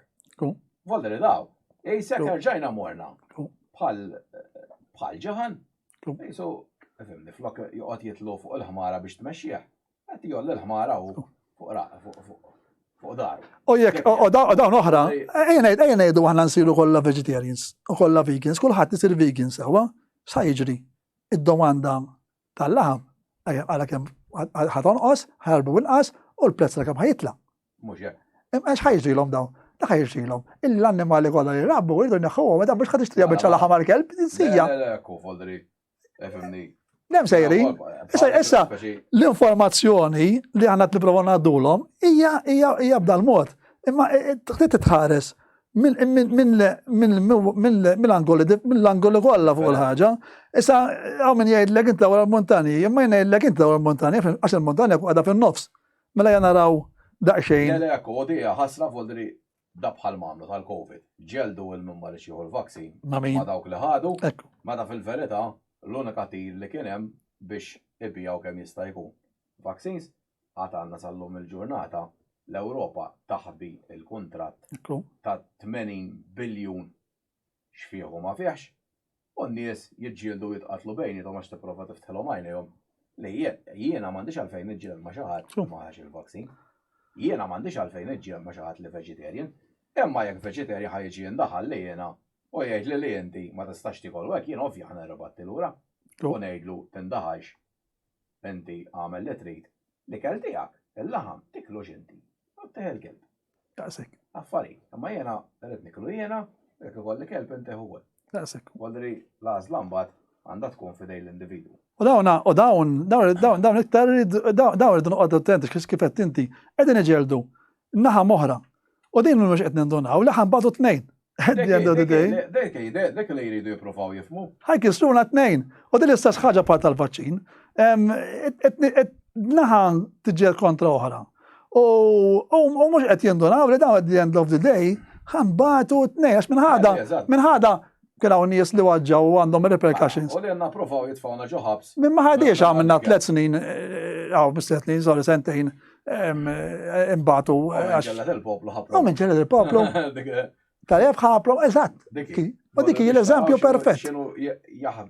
Eżatt. Kif qed jaħdmukom. Eżatt. Issa jiena ngħid ħalli dejjem il-libertà tal-għażla L-individu jaru.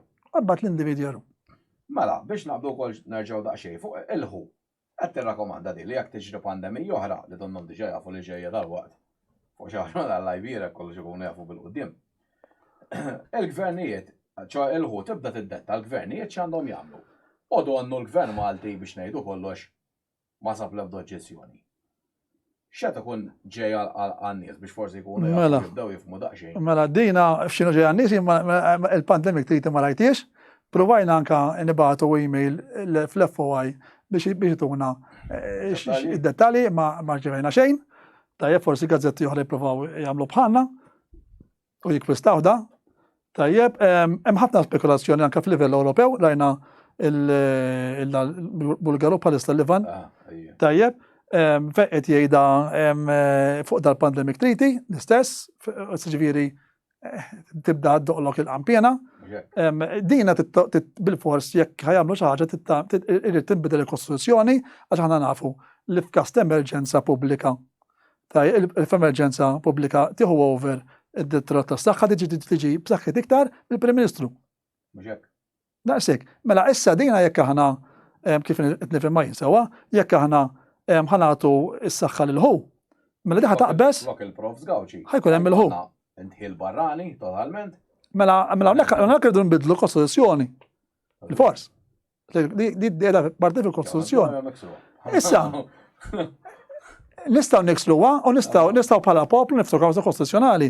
Eżatt bħalma minna, bħalma għamlu l-HHA, x'għamilna bħalma għamlu l-HHA bis-saħħa tal-Lagunesi fejn dawn fetħu kawża bis-saħħa ta' nies li daħlu u fetħu kawża kostituzzjonali għadha għaddejja, kawża kostituzzjonali nispjera l il fuwiex għal din jekk tintilef ħajkun hemm preċedent.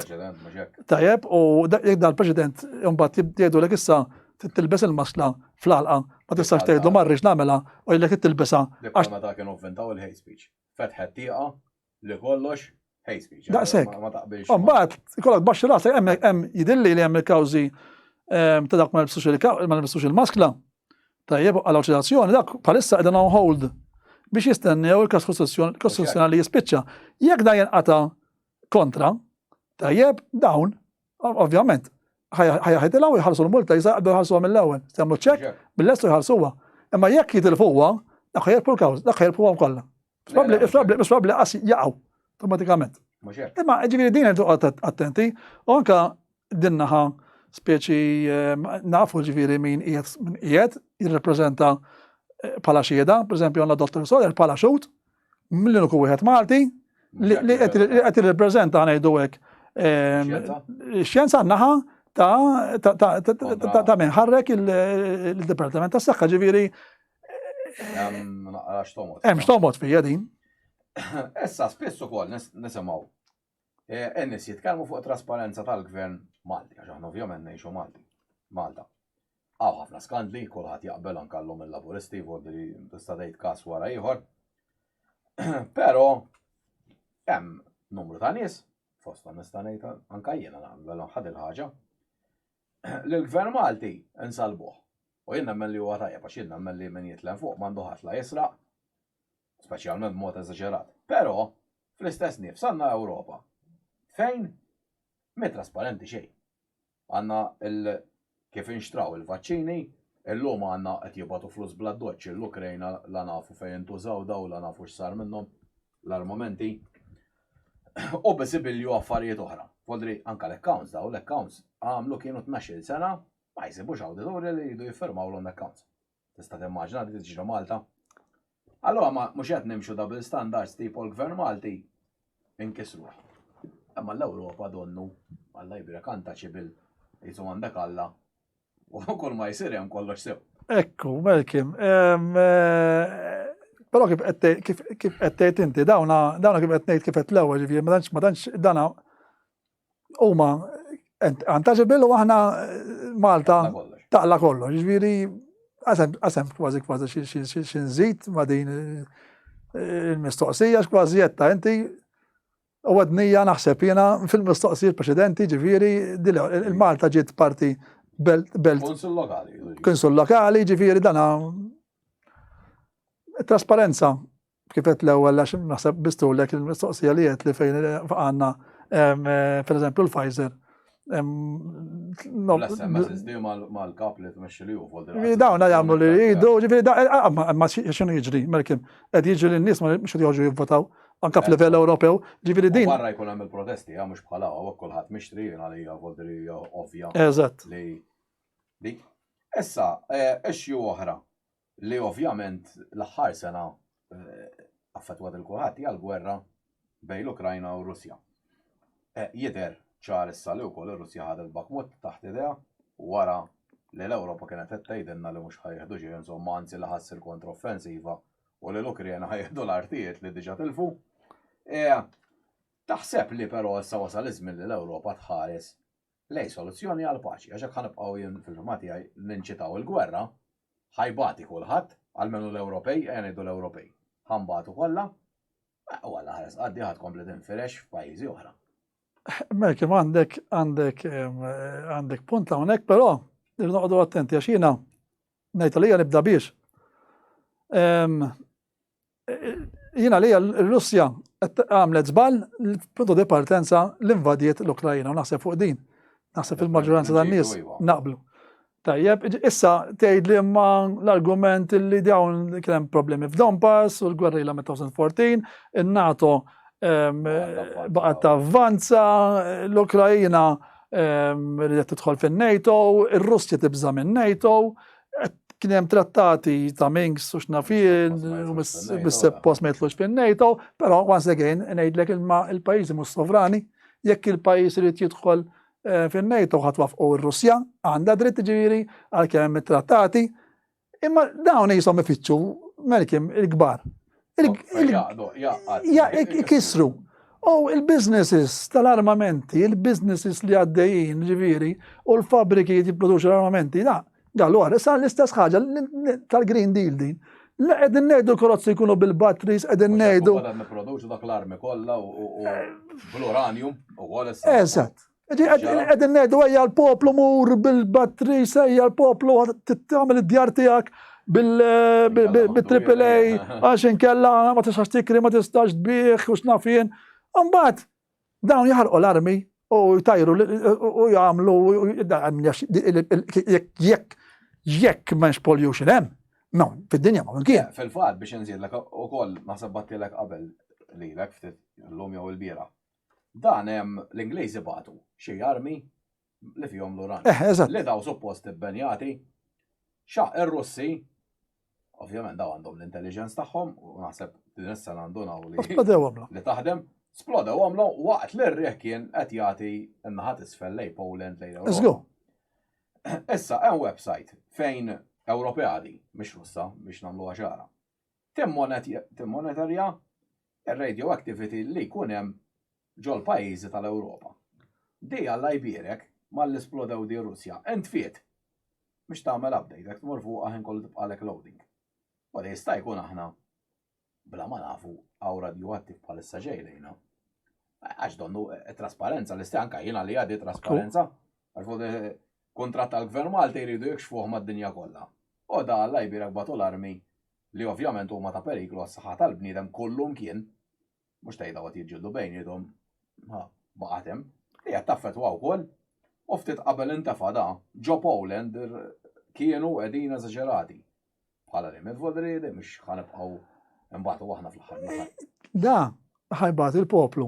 Ġifieri dawn dejjem il-poplu, il-popolin dejjem, ġifieri qed imbagħtu aħna tortament qed ibagħt il-poplu kollu, tibgħat il-poplu Ukren, tibgħat il-poplu Russu. Imma dawn fl-aħħar mill-aħħar dawn ma jmorrux iġġieldu gwerra l-kbarat. Dawn ma jmorrux front line biex xabla. Tajjeb, għalma kienu kavallieri u jaqtaw l-irjus, dawn jibgħatu lilek, jibbatu t-tifel, ta' xaħat ieħor, ma jmux jibbatu lilhom, il-politikan dawn dejjem fuq il-watchtower u komplement jiġġiet il-gwerra. Jiġifieri qabel mal-poplu jiftaħ moħħu il-gwerra mhux se jifqu, għax jiġifieri tibgħat nijed biex immur għall-gwerra. Jien ma mmurlekx. Fan il-ħabs. Ma mmurlekx. Ma tarax, għamun iġġielet. Jiġifieri toħod il-tifel tiegħi biex tibgħatu l-gwerra, ma mmurlekx, nibgħatulekx. Ġifieri il-poplu, is-saħħa tal-poplu huwa li jaf il-gbarat tgħidli jista' il-poplu il-gbarat aħna fiċ-ċokon tagħna Melkin waqafna il-gvern. ċokon. Bil-ftehim, ma kenniex ftehim, whatever, ma xorta waqafna l-gvern, xorta żammajna leħenna. Ġifieri kieku nkunu uniti, waqfu l-gwerer. Maġinak flok tużżana minn nies kieku tkun 20,000. Sku. X'differenza tagħmel. Sku. Amma sfortunatament il-maġġoranza moħħhom biex isaħnu siġġu. N-nies ma jimportomx, n-nies aljenati fuq il-ċuċati, fuq il-TikTok, aljenati fuq il-Facebook, aljenati issa għandna dan il-programm x'ismu Awla Violent x'inhu. U qed tagħmlu x'għandir mal tal-lajbierek da. U ġifieri kulħadd moħħu fil-La Violent għax in-nies iħobbu il-gossip. In-nies iħobbu programmi fejn iġġieldu, fejn noqogħdu nargumentaw. Tipo xara bank, sajjena naf li kont mux xara bank.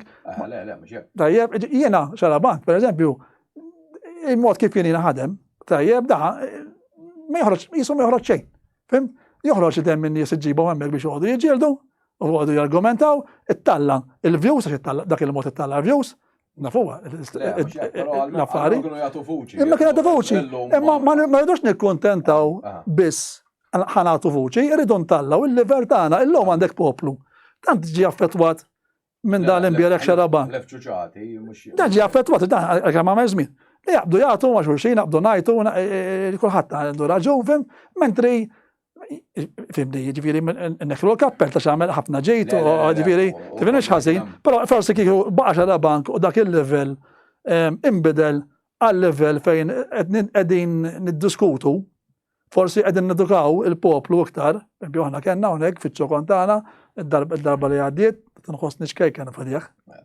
Tajjeb, il-Dr. Charles Wiereb. Fjara bniedem intelligenti. Intelligenti, dana, it's a waste li da, per eżempju, mandu spazju. Tajjeb, jiena għalija dan, kważi tajjeb għal-politika. Ejwa, le, mhux hekk ovvjament jgħallem dak li verament għaddejna minnu bħala poplu. Eżatt. Dak qed jintilef. Dak kollha qed nitilfuh, il-poplu daqas jinteressa. Jekk tara-reviews li kellna tgħidha l-programm. Kemm kien hemm 150? Issa dal-programm kważi encyclopedik din ħadd feċin noqgħod narah. Kważi qed jgħidlek. Le, nara aktar minn darba. Eżatt, toq biex narah dik trid tinformah, imma tfallhom programm in-nies. Qegħdin niġġieldu jiena u inti u tngħidlek il-views jitilgħu. Eluf. Jiena urita għamil nieħdu l-esperiment. Badna ngħidu fil-programm, mhux bejnietna, imma għamilnieh.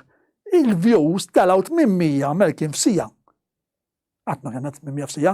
Għad 800 f'sija għalfejn, għax in-nies jħobbu jaraw dik il-ġlieda iktar ma n-nies ittijhom dak l-entertainment, għal-jom ikun entertainment. Le, ekku, iktar. Tajjir, storbju, għajjat, juhdu pjaċin. U għalhekk bħalla Violent dawn in-nies jarawh, u żgur li jarawh. U fl-aħħar mill-aħħar, mhux dawn fejn jagħmlu dal-programmi għax jafu li dawn jintlaqgħu il-reklami imorru fejn ikun hemm programmi li jaraw in-nies, mhux se jiġu dal-programm li jaraw 150 ruħ, mhux se jiġu il-reklami jiġu jagħmlu. Ilek jien għammur fi programmi fejn hemm il-views. Dak ma interessomx. Meta se jkun hemm 10 minn nies erwinin, daw l-importanti daw il-views. Il-negozjant, il-business m'għandux ruħ. Le, mhux Da flus jagħmel, fimt? Ikun hemm xi bir-ruħ, imma fil-maġġoranza imorru. Mhux hekk.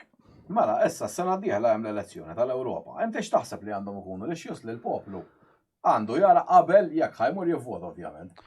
L-issues li semmejna naħseb tiġa semmejna ħafna minnhom il-Green Deal li ħataffettwa żgur il-poplu. Żgur. Din għandek. Mill-kbir sa żgħir. Din għandek ta' 2030 jidilli 55% rridu niżlu għal-emission. Ja 50 jew 55% għax kien żdiedet xi ftit. Ġifieri dina mhix għax huma qed jaħsbu n-nies. Li sa 2050 ħanġibuha zero. Di ma tkunx zero millum għal għada jekk, u mufru dallum zero, ta' nitfu kollox, din tkun matul dawn. Fil-verità zero ma jaħdem. Dawn 30 sena. Ċajna COVID zero. Mux ħadħad, imma dawn ħajibdew jisprunaw l-affarijiet bil-mod il-mod. Sakemm eventualment jilqu zero, jekk xi jilqu zero, imma dawn jekk jilqu 70 kun tajjeb l-argument, imma dawn qed jħarsu lejn zero. Issa dawn, 2030 ħajnaqsu għal 55% it-tir. Mela dawn ħajamlu l-ek 2030. Għal kif in-nies ma tgħidulhomx. Jiena li rritu, l-ewwel nett sfortunatament qed nara jien illi l-MPs il-ġdida tagħhom hija fuq livell lokali, ġifieri dawna jaqbżu fuq tal-Vitalis, li jħor jiddefendi il-gvern, li jħor jiddefendi l-oppożizzjoni, ma tisma' xejn, assolutament xejn, x'inhu jsir fl-Ewropa, x'inhu ġej. Jiena nixtieq li jkun MEP u jagħmel ħid dal-MEP kieku bir-rispett kollu sissa ma rajt il-ħadd. Forsi naqra żejra aġuż. Għax naħseb l-oħrajn, ovvjament minn qed l-Ewropa għandu idea, però xorta still għadni mhux qed nara li dawn ipoġġu bil-qiegħda forsi I've said to be corrected tajjeb fuq din. Jalla, kollok xi raġun, hu. Però, pereempju għandek ħafna nies li ħirġin ġodda, daw il-ġodda speċjalment jaqraw lek jisom l-aħbarijiet tal-partiti, tajjeb imma mbagħad tara survey dawn. Xċaralhom, issa billi jagħmlu lek il-likes in-nies u jagħmlu lek il-loves u jgħidulek sewwa tgħid għandek raġun u proset mura l-vot u ma ssib xejn. Tagħmel hekk warajk bħal ġin nagħmel jien u nara dik il-ħaxixa u tal-western għaddej hekk u ma tara ħadd baħ. U din hekk ħajġri. Issa jiena l-pronostiku tiegħek kif inhu bħalissa huwa li konna 60% biss jħorġu jivvotaw turnout. Fil-elezzjoni ta' qabel kienet 75% it-turnout, u naqset l-elezzjoni ġenerali turnout, issa ovvjament skont il-matematika li qed nagħmel jien, tajjeb ħadd ninżlu għal 60% jew inqas. Tajjeb issa naraw. Però nittama li jkun hemm MEP u jalla jkun MEP illi jpoġġi bil-qiegħda qudiem il-poplu jgħidlu ara dan ġej għalik mill-Unjoni Ewropea, x'taħseb li jien għandi nagħmel fismek? Għandi nivvota fismek fuq din il-ħaġa għandi ngħidlu iwa jew le. U jibda jieħu.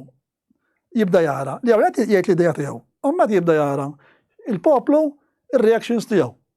Naħseb dak il-map ikun għandu ċans li jaqbad parti minn dawk il-non voters. Issa naraw jekk jagħmlu xi hekk, imma jekk għadu jiġġieldu fuq il-livell lokali. Jiena asħaq immur, bimli x'immur nagħmel, asħaq it-triq. Jitla dak jitla liħor. Għamil differenza. Mela, jinkwetak il-fat li f'pajjiżna l-libertà tal-espressjoni qed tispiċċa. U fil-veru anke fl-Ewropa, xi wkoll daw biħlim mill-Ewropa, fuq ma tistax titkellem, liġijiet waħda wara l-oħra biex bil-Malti. Jgħidlek tista' titkellem, imma jekk ħadejtek tipo nistgħu nitfgħu ġewwa. X'libertà hi fil-verità. Mela, apposta tagħmelhom l-domandi. Apposta tagħmelhom.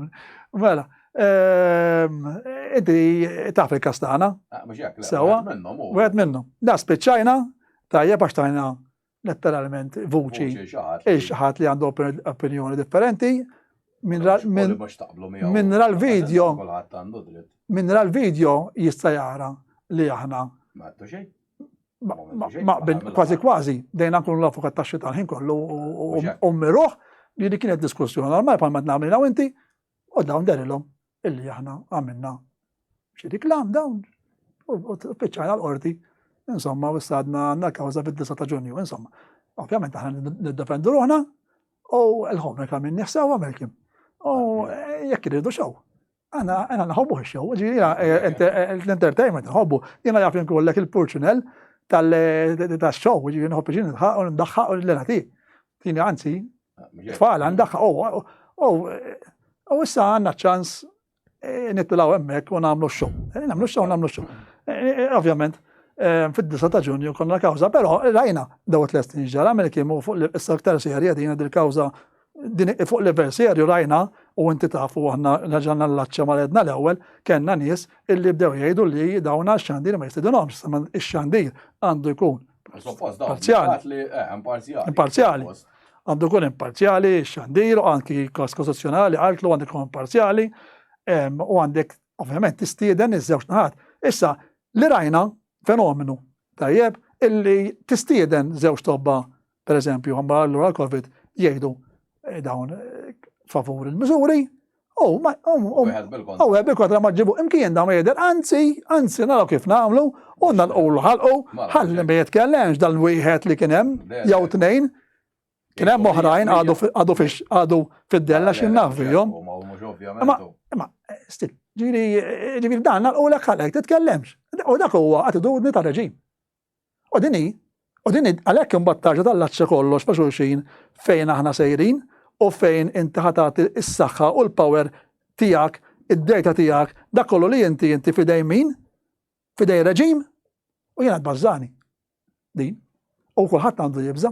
Naħseb issa rajna biżejjed biex wieħed jiftaħ naqa' widnieh u jnaddafhom sew u jiftaħ naqa' għajnieh u jara sew. Tajjeb issa l-poplu, finalment tal-poplu li jiġi. Kollox u jiddeċidi. U jiddeċidi. Ekku. Mela, l-aħħar domanda. X'tixtieq tara fil-preżent u l-futur f'pajjiżek? Ifhimni jiena ħobba serjetà. Ġifieri u disciplina toġobni, mhux id-disciplina reġimentali, imma l-inti kollok ċertu tal-linja, fimt? Kif tagħha ġieli naqla ħajjin, fimt? Imma ngerger, ovvjament, imma disciplina tkun. Jiena naħseb dik hija number one. U tidħol kullhom kien disciplina, ġifieri sija fuq fil-Parlament li kinti għandek, pereżempju, bħalma qed naraw jekk għandek xi ħadd qed jiżbalja, ngħid jitwarrab. Jena xiġifieri naqbes għalih da qed jiżbalja naqbes għalih. Darba mod żball ġenwin mod ieħor. U nfatt il-partit u kisser il-partit biex da jaqpa' hemm. Għandek żbalja, bum, tajjar. Imbagħad tittisma' mill-poplu, ġifieri x'nixtieq nara jfhimni diversi affarijiet. Ovvjament nixtieq nara aktar libertà tal-espressjoni, jiena iktar liberali Malkin milli forsi jiena naħseb iktar ċentru għaw minn jedek liberali huma iktar ma' Xelluk. Però jiena nemmen li għandek iċ-ċentru liberali li huma mal-lemin. Ekku, tiġillhom qed inqaleb il-folja. Ġifieri imma għandek mit-tnejn. Jien naħseb iktar niddeskrivi ruħi bħala ċentru liberali lejn il-lemin. Però minix ma mhux l-estrem, fimt? Ġifieri jiena l-libertà tal-qasam tiegħi f'kollox. F'kollox barra fl-abort. Jiena kontra l-abort. Imma dik ma tagħmilniex. Jiena lija toqtol, jiena lija l-ħajja fl-abort tibda mill-konċepiment. Jiena lija xjentifikament hemmhekk għandek ġews ċelloli li jibdew jipproduċu. Meta jitla fuq Mars jippruvaw isibu qatr il-ma jgħidu għax il-ħajja. Issa jiena għalija personali dik hemmhekk inti għandek ħajja. Issa tgħidli imma dik il-ħajja għandha bżonnhom, tista' targumenta kemm trid. Imma jiena ngħidlek qgħod attent qabel. Mhux imbagħad xintiġi, għalija minn hemmhekk m'għandux jitqies laqqas fetu, laqqas ċellola, minn hemmhekk għandu jitqies bniedem. Living being, issa jekk inti jieħdu argument għal dawn a bunch of cells kif jgħidu, inti xi darba kont a bunch of cells, xi darba kont fetu darba tkun xieħ, xi darba tkun tiżmaga, xi darba titlef moħħok, xi darba xi darba sir minn kollox. Allora x'nagħmlu issa ngħidu dak issa żmagat naħuh. X'ħan nagħmlu? Ma naslu. Ġifieri dak l-argument u naqafhem. Ma nipprovax tikkonvinċini mod ieħor, naqafhem. Tifhemni dik fuq l-abort, ovvjament, l-abort għandi ħafna affarijiet ngħidlek, ġifieri jiena assolutament ma naqbelx li jiddekriminalizzaw l-abort u tgħidli għaxiex, mhix għax nieħu biex nara n-nies il-ħabs minn għamel l-abort. Però jekk inti ħadd tneħħi d-dekriminalizzazzjoni tal-abort, Malkin, u din nisir joqogħdu attenti ħafna fuqha. Inti il-tobba mbagħad ikun jistgħu anki jirriklamaw l-abort jibbatuk fil-klinik tal-abort. Dak mhux ħadħalli su deterrent ta' xahar. Dak għand tliet artikli fil-liġi. Jekk jitneħħew dawk it-tliet artikli fil-liġi, ħa nispiċċaw illi anke t-tobba mbagħad ikunu vantaġġati biex jibbatuk dik il-klinika u aħna nafu x'jagħmlu t-tobba. Tajjeb, finalment it's all about money. Mhux biss an ideology. Tajjeb, it's about money. Ġifieri din forsi rridu naħħuha wkoll biex it-tobba ma jispiċċawx jagħmlu l-ħabs u jispiċċaw mingħajr warrant. Tifhimni? Issa n-nies qed jitmawilhom. Għalkemm toqgħod attent. U għalhekk daw il-gruppi jiena bħal pro-choice u bħal min qed jingħaqad magħhom x'ismhom graffitti u l-LGBTIQ li hemm xi tgħid. Imma mhux qed nitlu d-dettal. Idejquni mbagħad għax din id-dekriminalizzazzjoni qegħdin jimbuttawilhom bil-mod il-mod isma' din miskina titteħel ħabs għandha teħel ħabs il-mara, m'għandix teħel ħabs il-mara, imma huma jkunu qed jaħdbu l-biċċa l-oħra.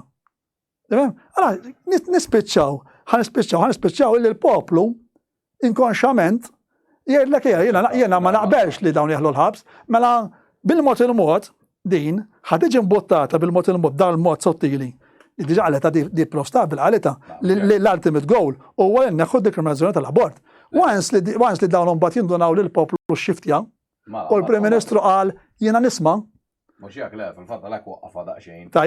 Jiena nisma' x'inhu jgħid il-poplu, mela jekk intom f'Fravigolet intom irnexxilkom iddawru l-poplu favur li nneħħu d-dekriminalizzazzjoni tiegħu. Allura mbagħad jiena nisma' u nneħħih eventwalment. Imma jekk dak huwa l-punt once li jitneħħa, mbagħad tista' tgħid fil-pajjiż daħal l-abort. Kull ma jkun jonqos li tmur l-isptar u tagħmlu hemmhekk for free. Daqshekk. Xkun jibqa' il-tabib jista' jgħidlek fejn tmur. Daqshekk x'ikun padan. Inti li semmejt inti tad-dixxiplina u nistgħu naraw dawn l-aħħar 20-30 sena f'dal pajjiż. Meta tibda kulħadd tgħid kull min jiżbalja tgħidlu miskin flok ittieħla ħaqqu, jibda jiġi aċċettat kollox. Bħal nies isuqu bla doċċ itajru lin-nies, imma miskin da. Toħodlu ħajtu kollha. U għalhekk jibda jiġi aċċettat kollox. Ekku.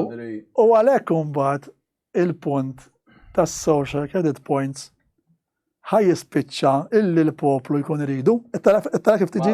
Kif tiġi l-affari? Kif tiġi waħedha? Iridu for the wrong reason għax ġabu bidu li aċċetta kollox. Ġifieri tara kif ġejja? Labu mal-feelings tiegħek li isma' da miskin żagħżugħ 20 sena ħadet 20 sena. Tifhem? Għax qatali xi ħadd għax kien fis-sakra. Mela x'tagħmel? B'xekk għax ta' barra qatali xi ħadd ta' xejn. Hemm il-qorti? Wara kemm il-każ. Qed ikonna. Nies kollha jew taħt l-influenza ta' droga, jew taħt l-influenza tal-alkohol. Ma kulħadd għandna dritt, imma m'għandix dritt. Issa jiena naqbel ma' droga. Anka jien, imma ma' taksi. Proset, imma s-suqx taħt l-effett ta' droga, sa' li mhux joint ħadd jien, lex bin. Le, għax taf torqod. Għax taf torqod. Inti li ma jgħax bajt impejbu joint, imma jekk kan għamel joint tal-li kan għamel joint tal-li ma nbejjebx. Imma nieħu wieħed jew tnejn u nagħmel aċċident, mela tittaqta' linja sa. I'm sorry, jekk il-gvern, orrajt għamel sew jinnaqbel magħha li legalizza il-ħaxixa, għax anka l-użu terapeutiku jew l-użu mediċinali. Tajjeb, orrajt. Orrajt, però dik il-libertà tiegħek toħroġ li xejn barra tpejja fit-triq, pereżempju jiena rajt ħafna nies, tmur fejn tmur illum. Anka bil-kokaina, kulħadd jisnifja. Apparti il-koka tal-legali, imma il-ħaxixa bejbowa tmur fejn tmur bliħa ta' ħaxixa kullum kien. Mela skuża, mela inti issa taqtajtek subajja u taħod li idejek lex bin. Hemmhekk iwafqek. Jekk inti ħadd tmur is-suq u naqbdek taħt l-effett tagħha, hemmhekk naħodlok il-liċenzja. Għax din ħaġa illi jiena nħarkek, melkemm illum in-nies bjaġazzjoni li jiena x'naqgħu nqum. Le, u minn għandu ħafna, fil-raqqas ġusta, minn għandu l-flus. Eżgu. Iġi jitmella, jew dik sera kuljum. Eżgu, jiena f'mejni parki ħażin u bjaġazzjoni ma ħallas għadha se. Imma jekk dan inti taħt penalizzazzjoni u għalhekk hawnhekk imbagħad tara fejn sejrin għas-social credit points. Tara, mela inti lajt din mela ħanaħodlok ħannaqqaslek il-punti tajjeb issa ħadiġi mas-suq. Jew kellha pejjeb tal-ħaxixa mela tiġi mas-suq. Imma għax in-nies bl-ignoranza tagħhom iġibu l-ġebla fuq saqajhom. Dekku, hekk qed jagħmlu fuq U dik ħad iġri, fit-toroq għandna l-kriminalità falmedna l-ewwel għamilhom il-kameras. Mela. Ġifieri aħna qed inġibu, jiena ngħidlek in-nies qed inġibu bl-ignoranza tagħna u bin-naqqas tarfin tagħna l-affarijiet fuq idejna. F'kollox. Mela, nirringrazzjak ħafna tal-li, ovvjament, kont magħna llejla. Nħeġġeġ ukoll it-telespettaturi biex il-ġimgħa d-dieħla jsegwuna għal programm ieħor. Grazzi ħafna.